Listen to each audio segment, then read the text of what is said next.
Hai, selamat datang di channel Movie Freak. Terima kasih buat kalian yang sudah mengklik video ini. Nah, di sini gue bakalan ceritain alur film dari negeri Sakura yang berjudul Kaiji The Ultimate Gambler. Film ini dirilis tahun 2009 dan 6,4 untuk ratingnya di IMDb. Di film ini pemeran utamanya diperankan oleh aktor kesukaan gue, yaitu Tatsuya Fujiwara. Karena di beberapa film yang dimainkannya, aktingnya itu sangat menjiwai tiap karakter yang selalu diperankannya. Nah, dan untuk film yang bakal kita bahas ini sudah memiliki 3 sequel yang nantinya kita akan bahas per filmnya. Dan gak usah banyak bacot lagi, kita langsung tonton filmnya.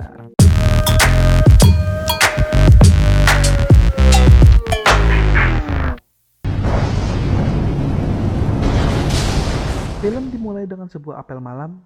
Bukannya harusnya apel pagi ya, biar bisa bilang semangat pagi. Iya, gak penting anjing. Dalam apel ini kita melihat sesosok pemimpin dari sebuah perusahaan besar di Jepang yang bernama TI Group. Nah, di sini dia menjelaskan ambisinya yang begitu besar untuk bisa berkuasa. Dan dia berniat membangun sebuah negara bawah tanah. Lalu dia bertanya kepada para bawahannya apa bentuk simbol dari kekuatannya. Lalu salah satu anak buahnya yaitu Tonegawa menjawab, Istanalah sebagai simbol terkuat. Dan untuk membuatnya mereka harus memerlukan tenaga yang sangat banyak, dan dia berniat untuk memanfaatkan orang-orang bodoh di luar sana. Lalu scene beralih ke tokoh utama kita yang bernama Kaiji. Selain sangat tolil dan lugu, dia ini hidupnya dipenuhi dengan kehampaan. Gak punya duit, gak punya pacar, kerjaan gak tetap. Pokoknya hopeless banget lah kayak lu. Saking hampanya dia bahkan melampiaskan kekesalannya dengan menendang mobil mewah. Wow.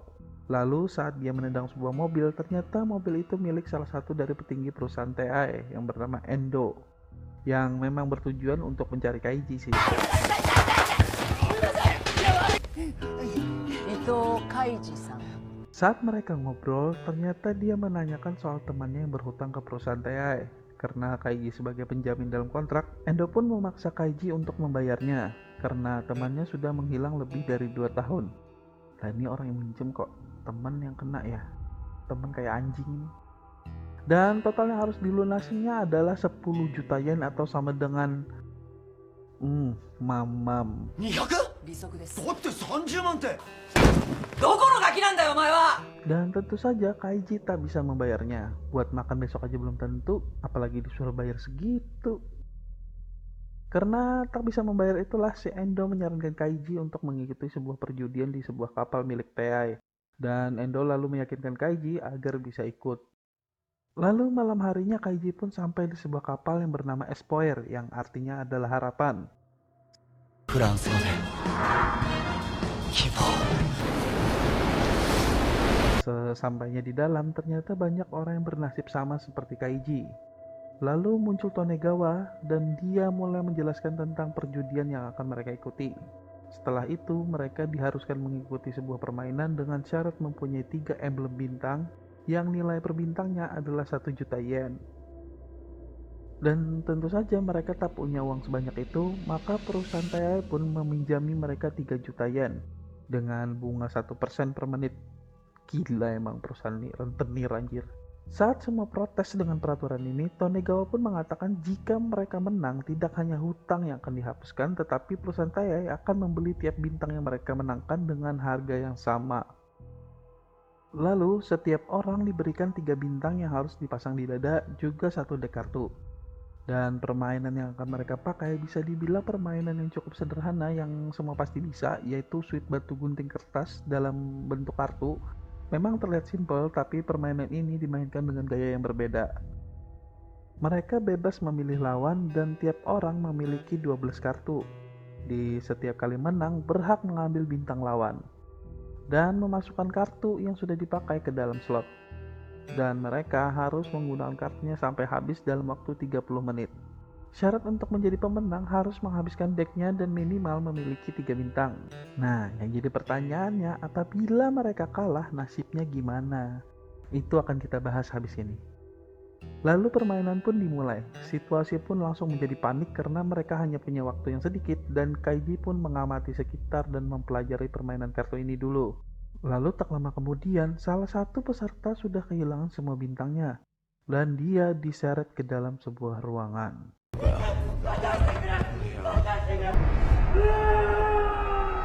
Di saat bersamaan, datang seseorang yang bernama Funai berusaha mengajak Kaiji untuk bekerja sama. Dengan cara bila mereka memainkan kartu yang sama, maka hasilnya akan draw. 今ここにある3つだけでいい。 Dengan cara ini, kartu akan berkurang tanpa harus kehilangan bintang. Dan karena syarat kemenangan hanya membutuhkan 3 bintang, sedangkan dari awal mereka sudah memiliki 3 bintang.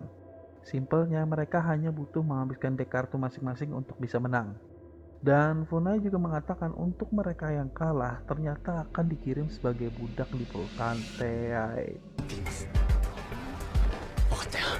Tak ada pilihan lain dan karena ide Funai yang sangat bagus, Kaiji pun setuju untuk bekerja sama. Lalu mereka pun langsung mencari meja permainan dan permainan mereka pun dimulai. Seperti kata Funai, dengan urutan batu gunting kertas sebagai acuannya, mereka memainkan permainan dengan draw. Hingga tersisa 3 kartu lagi, mendadak Funai salah menaruh kartu kertas hingga Kaiji pun kalah. Funai pun minta maaf dan selanjutnya dia akan menaruh kartu batu agar Kaiji menang. Dan agar tidak dicurigai oleh para pengawas, Funai pun mengambil bintang Kaiji. Walaupun Kaiji merasa ada yang tidak beres, permainan pun dilanjutkan. Dan ternyata Funai malah menaruh kartu gunting yang mengakibatkan Kaiji kalah lagi. Disinilah niat Funai yang sebenarnya terkuak. 随分練習したもん。 Dia tahu bahwa Kaiji adalah orang yang sangat mudah ditipu. Hanya dengan menunjukkan kartu, Kaiji percaya bahwa dia akan mengeluarkan kartu batu. Dengan liciknya, Funai menukar kartunya dan merubahnya jadi gunting. Dan dia berhasil memanfaatkan Kaiji agar bisa menang. ごちそうさん。 Tak terima dengan perlakuan Funai, Kaiji pun langsung emosi. Lalu Kaiji pun didorong hingga kartunya yang hanya tersisa 1 pun jatuh. Dan saat Kaiji membalas menonjok muka Funai, tak sengaja darah Funai mengenai kartu Kaiji. この人に殴られました。 Kaiji yang emosi pun ditahan para penjaga dan mengatakan kalau dia terus mengamuk bisa menyebabkan diskualifikasi, serta mengatakan Kaiji bahwa dia terlalu bodoh untuk percaya pada orang yang baru dikenal. Lalu Funai pun berteriak dan mengatakan bahwa kartu terakhir Kaiji adalah kartu gunting, dan menyuruh peserta lainnya yang mempunyai kartu batu untuk melawannya dan pasti Kaiji akan kalah. Lalu Kaiji pun membalas dengan mengatakan bahwa kartu terakhir dari Funai adalah batu, jadi yang memiliki kartu kertas pasti akan menang. Lalu salah satu peserta mengatakan bahwa Kaiji dan Funai hanya bersandiwara untuk menipu mereka. Lalu terjadilah sedikit kericuhan. Di tengah kericuhan, mendadak para penjaga menyeret satu peserta yang habis dihajar, dan orang ini bernama Paman Ishida. Paman Ishida ini baru memainkan 2 kartu dan berniat untuk berhenti dengan cara membuang kartunya ke WC, tapi karena ketahuan dia pun gagal. Dengan waktu yang tersisa 13 menit lagi, Funai pun menyarankan untuk menshuffle atau membagi ulang kartu agar mereka percaya. Dengan liciknya, dia menandai kartunya sendiri sebelum dibagikan. Lalu saat semua sudah dibagikan kartunya, ternyata kartu Kaiji yang memiliki sedikit noda darah kembali ke Kaiji. Dan tentu saja kartunya Funai pun juga kembali. Lalu Funai pun menantang kembali Kaiji dengan syarat dalam 1 kali menang mendapatkan 3 bintang sekaligus. Kaiji bertaruh dengan 3 bintang yang ditambah dari Paman Ishida. Dan karena Funai merasa optimis, dia pun menyetujui persyaratan tersebut. よっしゃ。行くぞ。 Permainan pun dimulai. Dan saat Funai menaruh kartu batu, Kaiji pun terlihat shock. Bukan karena shock akan kalah, tapi dia shock bahwa Funai dapat dibodohinya. Dan Kaiji pun mengeluarkan kartu kertas dan menang. やっぱりパー。 Funai pun merasa bingung. Lalu Kaiji pun menjelaskan saat kartunya yang terkena noda darah pasti sudah diketahui oleh si Funai. Karena itu Funai mengajak untuk shuffle agar Kaiji tak curiga dan akan menantangnya lagi. Tapi karena Kaiji tahu akan kelicikan Funai, dengan cerdiknya Kaiji bekerja sama dengan Paman Ishida dan menukar kartu gunting dengan kertas kepunyaan Paman Ishida yang sudah dilumuri darah.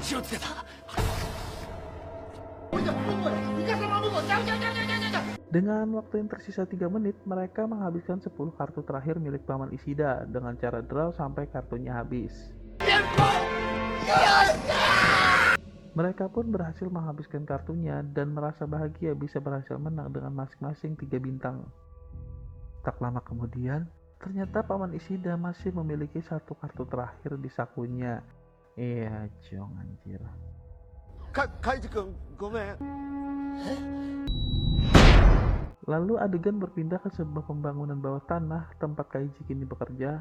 Ternyata saat di kapal, seharusnya Kaiji bisa keluar sebagai pemenang, tapi karena tak tega dengan Paman Ishida, dia pun berakhir menjadi budak Teyai di bawah tanah. ふざけるな。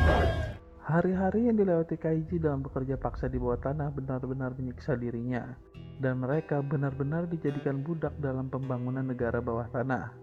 Layaknya tahanan, para budak yang kala ini bahkan ditanami microchip di tubuhnya agar bisa dipantau 24 jam. Dengan makanan yang terlihat seadanya dan mereka tidur di semacam sel penjara. Tak lama kemudian datang mandor para budak dengan amplop di tangannya. Tak disangka ternyata walaupun menjadi budak mereka tetap mendapatkan gaji. 伊藤海二君 Dan ini merupakan gaji pertama Kaiji bekerja sebagai budak. Saat Kaiji membuka amplop miliknya, ternyata uang yang ia dapat bukanlah yen, melainkan mata uang Perika. ペリカ Perika adalah mata uang yang digunakan untuk negara bawah tanah yang saat ini dibuat.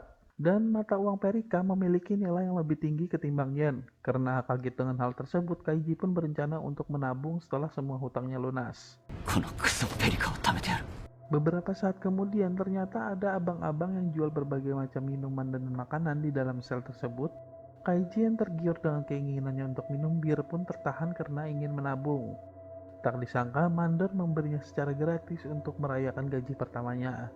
Dan tentu saja langsung dinikmati Kaiji tanpa tertinggal satu tetes pun.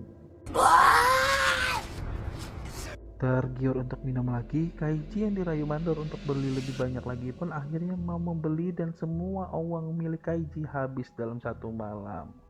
Katanya mau nabung. Gimana sih? Tolil. Keesokan harinya, Kaiji yang dibodohi pun makin merasa bahwa tak ada harapan di sini. Lalu satu kecelakaan terjadi melibatkan Paman Ishida. Dan tak ada pilihan lain selain membawa Paman Ishida ke ruang perawatan. Saat Kaiji sampai, ternyata banyak sekali orang yang sakit parah tak terobati karena mereka tak bisa membayar obatnya. Lalu Kaiji pun merasa bahwa tak ada gunanya lagi berlama-lama di sini, dan dokter di ruangan itu mengatakan kalau kau ingin keluar dari sini, kau bisa mengikuti itu. Ternyata ada satu cara untuk bisa keluar dari neraka perbudakan, yaitu dengan cara mengikuti sebuah permainan yang dinamai Jembatan Kebebasan. Dan apabila berhasil, maka akan mendapatkan uang yang cukup besar apabila berhasil menang. Lalu Kaiji pun kembali berpikir keras untuk bisa keluar, dan tak lama kemudian ternyata ada satu orang dari sel mereka yang akan mengikuti permainan Jembatan Kebebasan. Faktanya, setiap salah satu orang yang ikut dalam permainan, teman-teman satu selnya malah mendapatkan sejumlah uang sebesar 30.000 perika per orang. Di tengah kebahagiaan teman-teman selnya, mendengar hal tersebut, Kaiji pun berkata akan mengikuti permainan ini agar dia bisa bebas. 俺やってみる。お前たちに自由への道を示す。 Lalu Kaiji pun diantar ke permainan, bersamaan dengan Paman Ishida yang ternyata juga ikut. Mereka sampai di sebuah puncak gedung.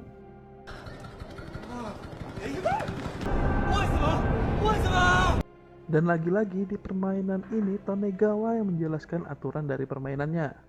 Dalam permainan ini mereka diberikan sebuah voucher bernilai 10 juta yen dengan catatan apabila mereka berhasil melewati dari gedung ke gedung yang ada di sebelahnya.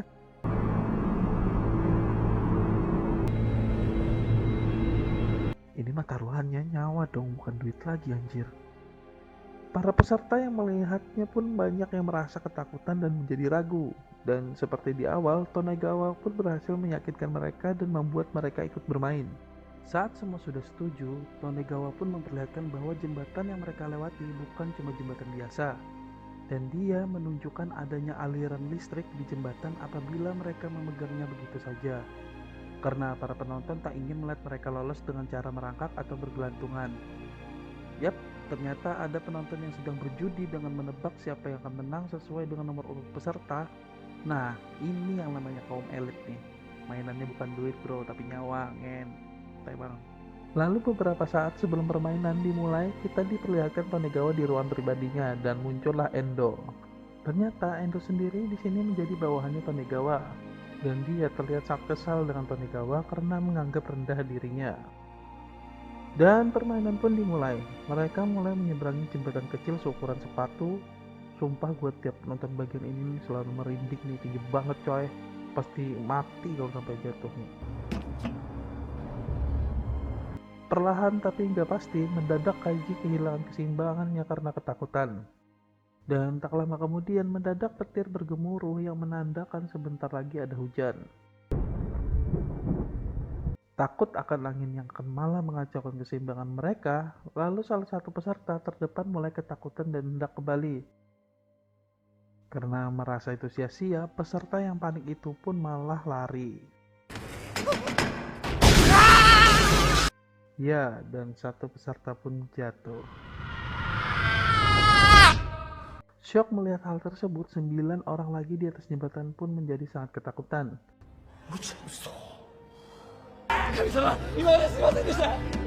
Satu persatu, para peserta pun akhirnya jatuh, dan para elit pun sangat bahagia melihat itu.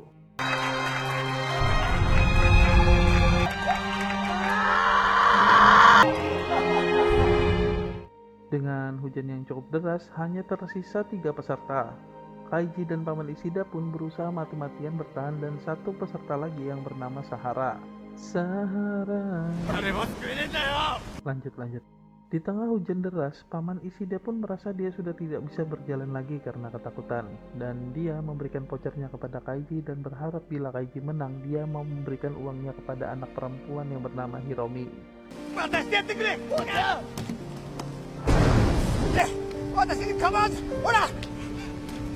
Saat berhasil memberikan voucher tersebut, Kaiji yang disemangati oleh Paman Ishida pun menatap ke depan.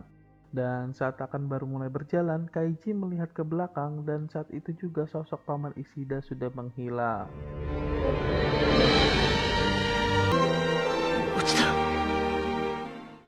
Ya, Paman Ishida terjatuh tanpa berteriak. Karena dia tahu kalau sampai dia berteriak akan membuat Kaiji panik.